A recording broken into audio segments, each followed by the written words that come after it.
Hello dear student of class 12, this is your physics teacher.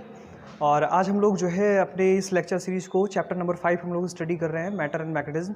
और इसमें हम अपने नए टॉपिक को आज स्टार्ट करेंगे, जिसमें हम लोग जो है बात करेंगे कि बार मैग्नेट को जब किसी भी मैग्नेटिक फील्ड में रखा जाता है तो वो किस तरह से जो है टॉर्क एक्सपीरियंस करता है। सो torque experience by the bar magnet in uniform magnetic field, ठीक है, इसकी बात हम करेंगे। और इससे पहले हम थोड़ी सी बात कर लेते हैं कि मैग्नेटिक स्ट्रेंथ किसे कहते हैं या मैग्नेटिक फील्ड स्ट्रेंथ किसे कहते हैं।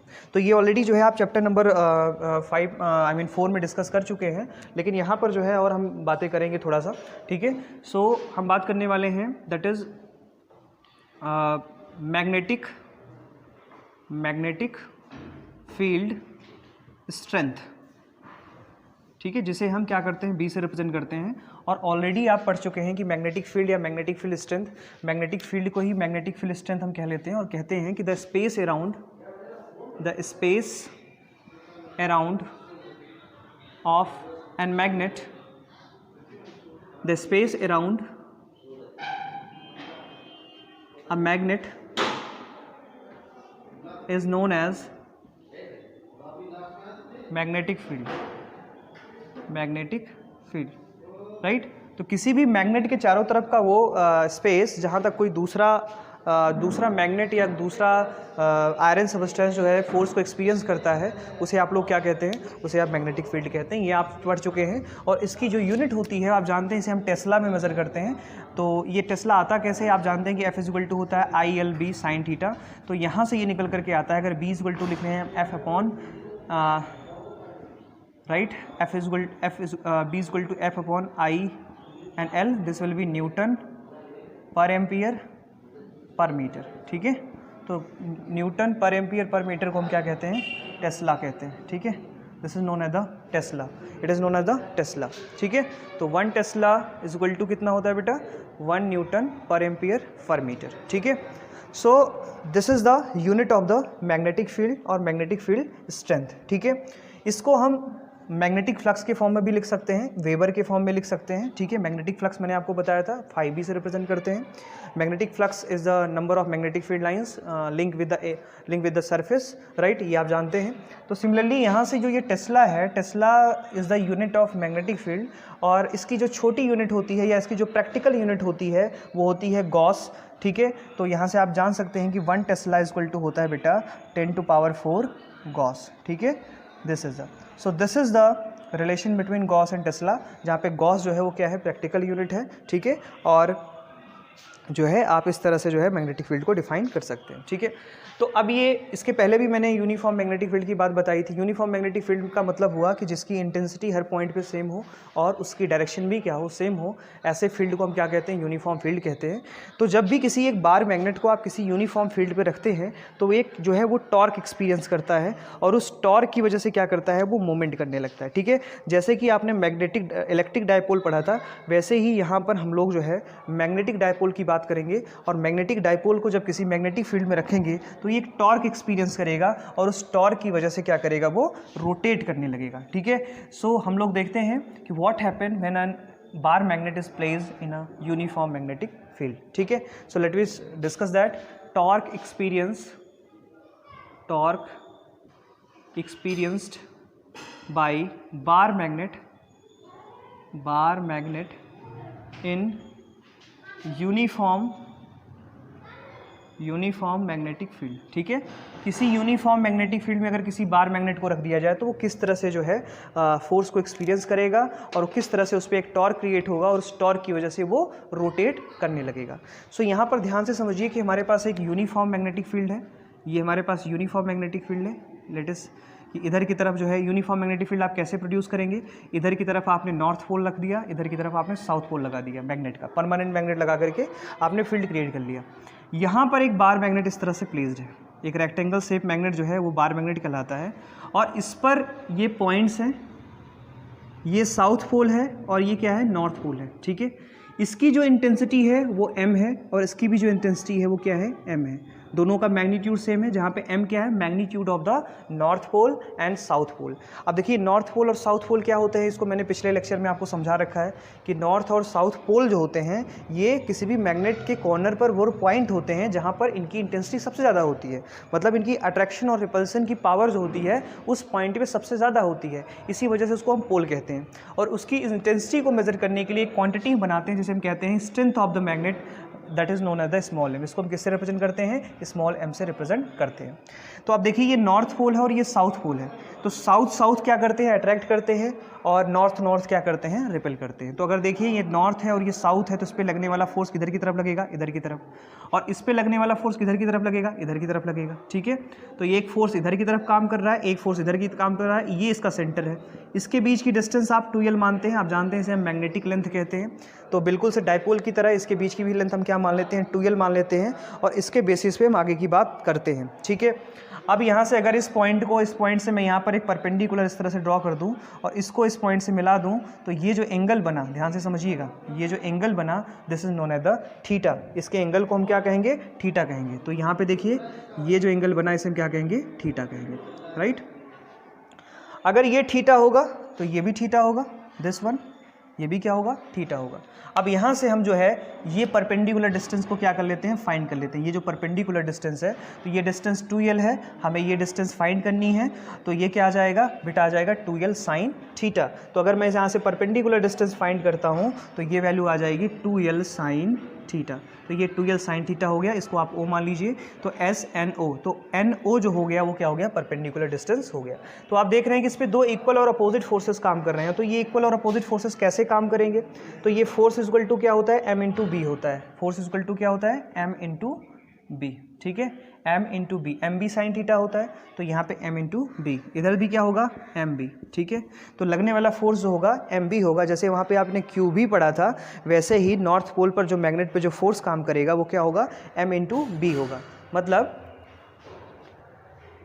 देखिए जो मैग्नेटिक फोर्स होता है F इज इक्वल टू होता है एम बी साइन थीटा, जहाँ पे m क्या है बेटा, m जो है वो ये जो है ये मैग्नेट की स्ट्रेंथ है, जिसे आप कहते हैं स्ट्रेंथ ऑफ द मैग्नेट। क्या कहते हैं, स्ट्रेंथ ऑफ द मैग्नेट। क्या कहते हैं बेटा, स्ट्रेंथ ऑफ द मैग्नेट, है ना। जहाँ पे आपका क्या है वेयर तो ये जो स्मॉल m है, स्मॉल m जो है वो क्या करता है, स्ट्रेंथ को क्या करता है, रिप्रेजेंट आउट करता है। ठीक है, और इसके बेसिस पे हम आगे की सारी बातें जो हैं हम करेंगे, राइट। तो देखते हैं कैसे जो है हम इसको कैलकुलेट करेंगे। तो यहाँ से आपको मैंने बताया कि जो मैग्नेटिक फोर्स काम करेगा, फोर्स ऑन द मैग्नेट, यहाँ पे जो काम करेगा m इंटू बी काम करेगा। जैसे एक डाइपोल का केस आप देखिए, डाइपोल के केस में आपने क्या देखा था, यहाँ माइनस क्यू, ये प्लस क्यू, राइट। अगर इसे मैग्नेटिक फील्ड में रख दिया जाए तो इस पर लगने वाला फोर्स कितना होगा, Q इंटू ई।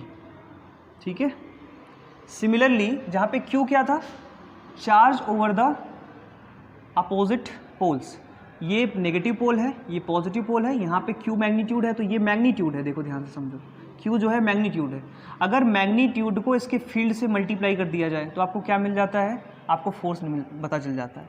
सिमिलरली हम लोग भी क्या करते हैं, इस मैग्नेट, यहाँ पे ध्यान से समझिए, ये जो मैग्नेट है, इस मैग्नेट का ये पोल जो है ये इसकी स्ट्रेंथ m है, ये नॉर्थ पोल की स्ट्रेंथ है और ये साउथ पोल की स्ट्रेंथ है। ठीक है, और आप जानते हैं जो इसकी डायरेक्शन होगी नॉर्थ से साउथ की तरफ होती है, राइट।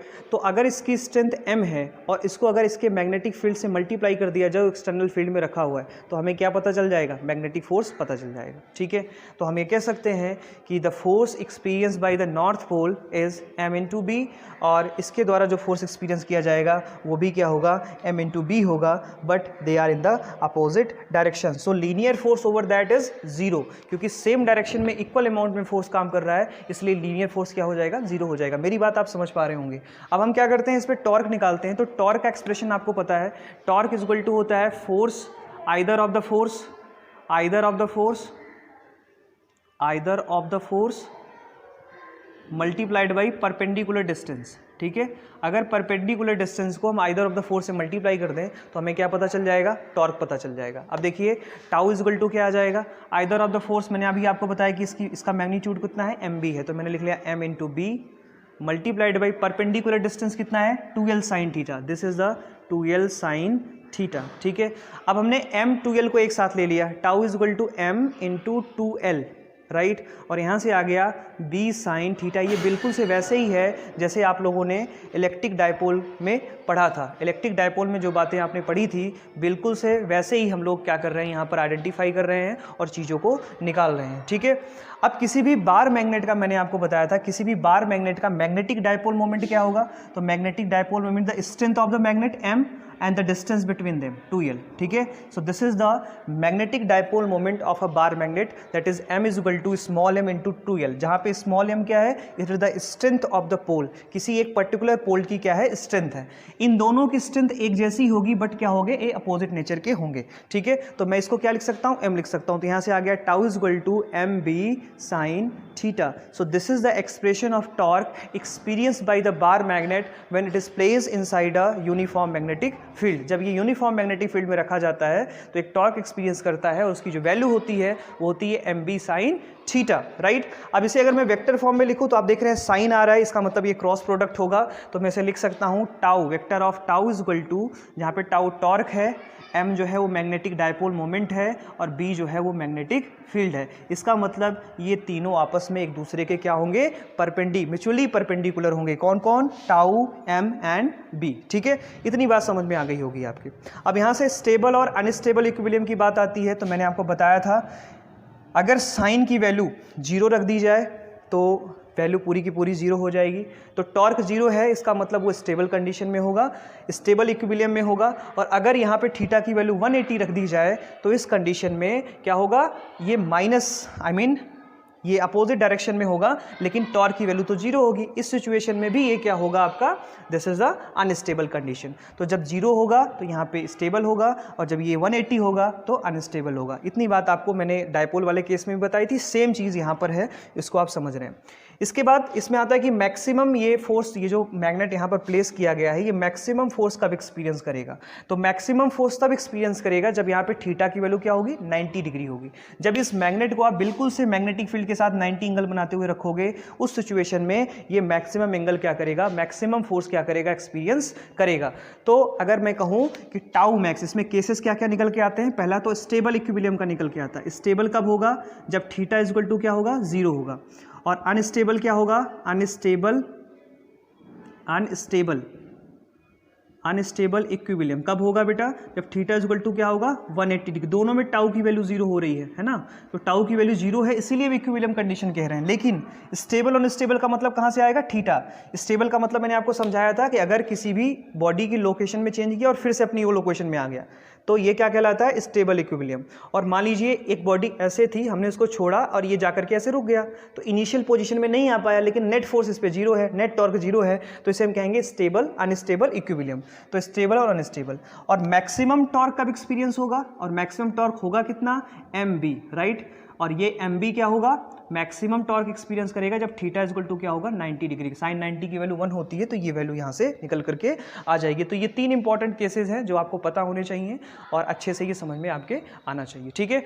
तो this is the expression for bar magnet in uniform magnetic field and this force is experience by the magnet in this situation, ठीक है।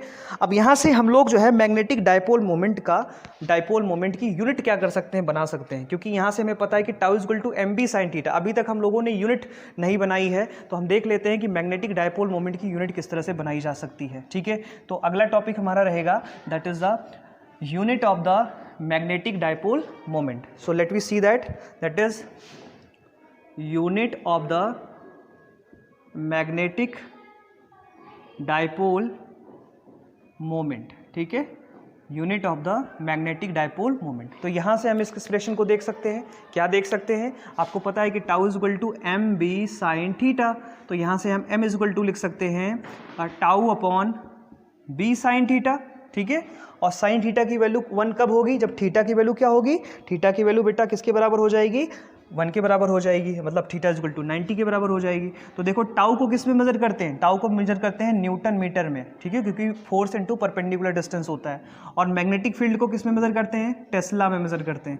तो मैग्नेटिक डायपोल मोमेंट की यूनिट क्या निकल कर आ गई, न्यूटन मीटर पर टेस्ला, ठीक है, क्या हो गया, पर टेस्ला।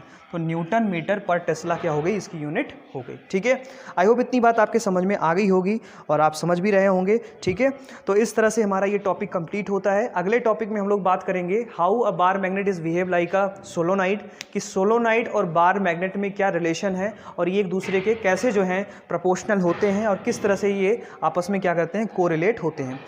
इसी में एक चीज़ मैं एडिशनल और ऐड किए दे रहा हूँ, आप क्योंकि आप लोगों ने डाइपोल का टॉपिक जो इलेक्ट्रिकल डाइपोल था उसमें आपने tau is equal to M B sine theta को आपने इंटीग्रेट करके क्या निकाला था, एनर्जी निकाली थी। तो ऐसे ही हम लोग क्या कर सकते हैं, यहाँ पर मैग्नेटिक एनर्जी निकाल सकते हैं किसी भी डाइपोल को एक पॉइंट से दूसरे पॉइंट तक रोटेट कराने में। तो मैं यहाँ पे एक्सप्रेशन को डायरेक्टली लिख रहा हूँ, आपको जैसे वहाँ पर आपने किया था वैसे यहाँ पर भी इंटीग्रेट करना है कि work done is equal to होता है टाउ इंटू डी थीटा। ठीक है, डी डब्ल्यू इज इक्वल टू इंटीग्रेट कर देंगे तो यहाँ से डी डब्ल्यू इज इक्वल टू आ जाएगा टाउ डी थीटा। ठीक है, टाउ की वैल्यू कितनी है, एम बी साइन थीटा। अब इसे आप रखिए और इसे इंटीग्रेट करिए विद इन प्रॉपर लिमिट, तो आपको एनर्जी, वर्क एनर्जी थ्योरम से कहेंगे कि energy is equal to potential energy U is equal to आ जाएगा minus PE naught PE, this is minus M B cos theta. ठीक है, so this is the magnetic potential energy, कि किसी भी मैग्नेट को रोटेट कराने के लिए कितनी पोटेंशियल एनर्जी की रिक्वायरमेंट होती है, ये आप इस वाले फॉर्मूले से निकाल सकते हैं। सो this is the potential energy.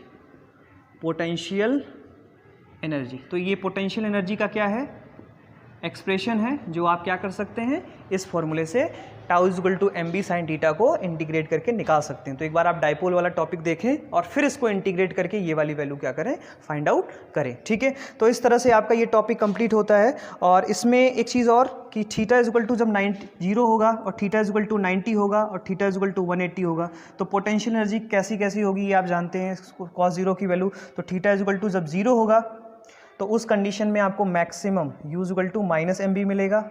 Theta is equal to 180 होगा तो उस केस में U is equal to plus M B मिलेगा। और जब थीटा इज इक्वल टू 90 होगा उस केस में जो पोटेंशियल एनर्जी होगा वो क्या होगा, 0 होगा। ठीक है, तो ये केसेस आपको पता होने चाहिए और इन केसेस के बेसिस पे आगे की बात हम लोग करेंगे। ठीक है, तो अब इसमें एक ही टॉपिक आपका बच रहा है, that is the bar magnet as a solenoid, जिसको हम अगले लेक्चर में डिस्कस करेंगे। तो आज के लिए इतना ही, थैंक यू सो मच।